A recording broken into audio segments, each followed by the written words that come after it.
সুপ্রভাত বন্ধুরা, রত্না ত্রিভুবনে সবাইকে স্বাগত। প্রতিনিয়ত আজকেও হাজির হয়ে গেছি একটা ব্লগ ভিডিও নিয়ে। দেখো, আজকে সেরকম একটা রোদ ওঠেনি, ওয়েদারটা বেশ ভালো, মেঘলা মেঘলা বেশ ওয়েদারটা। সব কাজ ছেড়ে রান্নাঘরে চলে আসলাম। এইগুলো ছোলার মতন দেখতো না, পুরো ছোলার মতন। দেখো এই বড়িগুলো দিয়েছে কি করে, আমি সেটাই চিন্তা করছি। মানে মেশিনে দেয় এই বড়িগুলো। ভিডিওটা এডিট করে ছাড়লাম। অনেক ভিডিওটা একটু মানে একটু বড় হয়েছে, স্বাভাবিক। একটু ফ্যামিলি অনুষ্ঠান মাত্র একটু বড় হয়, তাই না? বড় হয়েছে। ছেড়ে এবার আসলাম। ব্রেকফাস্ট হয়ে গেছে হালকার ওপরে। আমরা এক সময় না অনুষ্ঠান বাড়ি থাকলে পরের দিন ফার্স্ট টাইম করি, হালকার ওপরে করেছি ব্রেকফাস্টটা। আলু বড়ি দিয়ে ভোলা মাছ রান্না করবো, কারণ মাছটাকে শেয়ার করা হয়।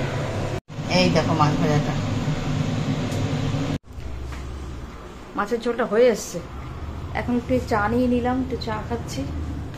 মাছের ঝোলটা হয়ে গেলে ব্যাস, মাছের ঝোল আর ভাত, আর কিছু করিনি।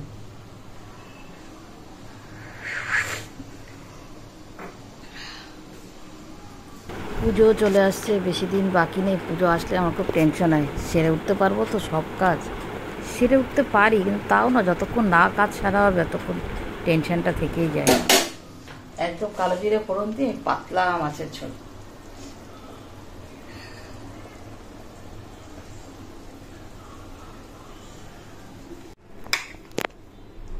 ধোয়া উঠছে, দেখো ওপরে ক্যামেরাটা ধরতে পারছি না। একদম পাতলা ঝোল ভোলা মাছের। দেখো কালো জিরে ফোড়ন দিয়ে পাতলা ঝোল, একটুখানি ঝাল নুন টান হলে ভালো লাগে। বড়ি দিয়েছি, বড়ি আছে, এই ছোট্ট ছোট্ট বড়ি। দেখো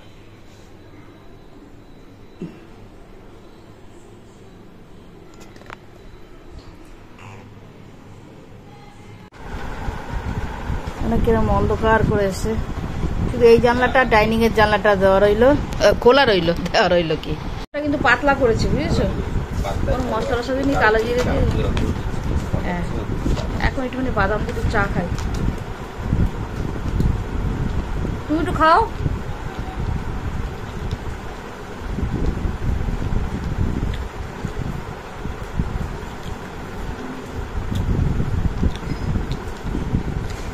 ভিডিওটা ছাড়া গেলে না, অর্ধেকটাই চিন্তামুক্ত হয়ে যায়।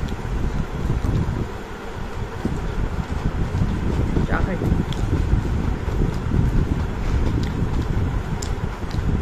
এখন না প্রত্যেকেরই তো ব্যস্ত লাইফস্টাইল, তো কেউ কারোর বাড়িতে যেতেও সময় পায় না, ফোনেও কথা বলার সময় থাকে না। এখন কোনো নিমন্ত্রণ পড়লে না, আমি ওই জন্য মিস করতে চাই না। সবার সঙ্গে দেখা হবে, ভালো লাগে, মনটাও ভালো লাগে, তাই না? আর বিশেষ করে আমার মতো মানুষ অনুষ্ঠান হলে আমার তখন অনেক সময়, কিন্তু আর তো সবার সময় নেই। ননদের সঙ্গে দেখা হলো, নন্দের জামাইয়ের সঙ্গে দেখা হলো। ওরা তো ব্যাঙ্গালোর থাকে, তো ওর দেওরা ব্যাঙ্গালোর থাকে, ওরা ব্যাঙ্গালোর থাকে। আমার ননদ তো ওখানে ফ্ল্যাট কিনেছে ব্যাঙ্গালোরে, সোসাইটির ভেতরে কিনেছে, খুব সুন্দর। যদি কোনোদিনও যাই শেয়ার করবো তোমাদের সঙ্গে। অনেক বড়, প্রায় ১,৫০০ স্কোয়ার ফিট। কি করে ঠাকুরঘরে জানলা, এই দরজাটা পড়লো, এটা লক করে দাও তো। আমি খুলে দিয়ে আসলাম, এটা হাওয়া পাসের জন্য। না, কোনো জানলাই যাও না। তারপরে তো রোদ উঠলো গো, আমি কি করে বুঝবো বলো?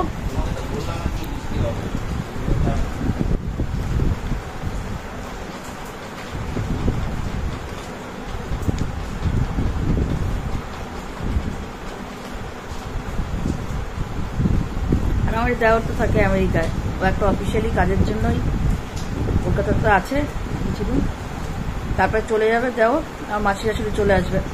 বাচ্চাটা নিয়ে একা আমার যার তো কষ্ট হয় না। ও তো হাউস ওয়াইফ না, ও চাকরি করে, তোমরা তো জানোই। ও রিসার্চ করে।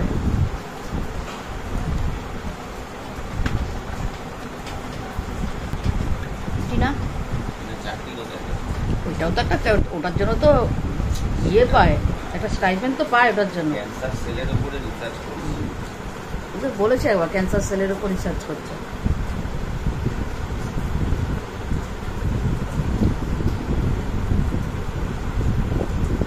ঠিক আছে আসি, দেখো অন্ধকার হয়ে গেছে কিন্তু আমি যদি কোনো লাইট, আমি তো লাইট জ্বালাই না, বেশ আলো, কিন্তু দেখো যেরকম অন্ধকার হয়ে গেছে সেটা রিটেই করছে এফেক্টটা আমার মুখের পরে।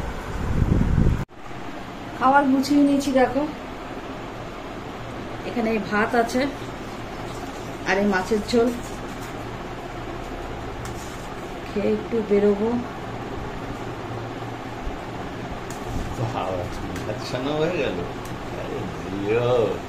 আহা পড়ে যেত এক্ষুনি নিচে। জিওর আবার কি যাবো, তৈরি হবো না বলো? আমি এখন পুরো ফাঁকা, বুঝেছো, অনেক সময়। কেউ যদি একটু ঘোরার কথা বললো ব্যাস তৈরি। তাই তো আমার দাদাভাই বলছে তুমি তৈরিও হয়ে গেলে, তো তৈরি হও না। তোর মাথায় দেখো তেল দিয়েছি, চুপচুপ করে তেল দিয়েছি। ঠিক আছে, তেল চুল নিয়েই যাব, কি আছে বলো?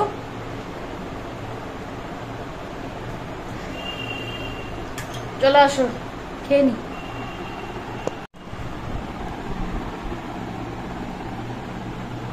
দেখো এই নিয়ে নিয়েছি। আরে বলি তুই ভালোবাসো, তুমি আমাকে তুমি খাও, তুমি ভালোবাসো তুমি খাও। দেখছো, দেখো তোমার দাদাভাইয়ের অবস্থা, তোমাকে খেয়ে নিতে হবে। কথা চিন্তা করো। দারুণ মুডে আছে দেখি, দিয়ে দাও। এদিকে এটা করতে গেলে আমার স্টুডেন্টরা দেখে, ও করলে কোনো ইয়ে নেই, আমি করলেই। আমার মেয়ে ভালোবাসে মাথা, তোমার দাদাভাই ভালোবাসে মাথা, আমার জামাইও ভালোবাসে মাথা। আমিও ভালোবাসি, কিন্তু আমি এখন ওরা খেলেই হবে, আমার দরকার নেই।